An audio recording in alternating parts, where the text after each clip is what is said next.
அண்ணன் எடப்பாடியார் முதலமைச்சர் சொன்னாங்கன்னா இருக்கிற எல்லா திட்டங்களும் நமக்கு வந்து கிடைக்கும். அதே மாதிரி விலைவாசியும் குறையும், நாட்டில் நல்ல மழை பெய்யும். இது மாதிரி இன்னும் ஒன்று ரெண்டு விட்டு போன திட்டங்கள் எல்லாம் ஆத்தண்ணி திட்டம் எல்லா திட்டம் கொண்டு நம்ம கொடுப்பாங்க.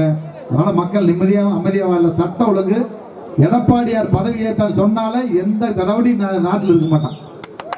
எந்த திறனோடு உஷாராய்க்குவான், வேற ஸ்டேட்டுக்கு போயிடுவான், இல்லை சுட்டு கொண்டு போடுவார், என்கவுண்டர் போட்டுருவார்.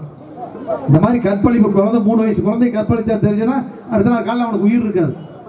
2 பேரும் சுட்டு கொள்ளுங்க, என்கவுண்டர் போடுங்க. ஒரு தமிழ்நாட்டு இந்த மாதிரி ஒரு சின்ன பிரச்சனை கூட நடக்காது.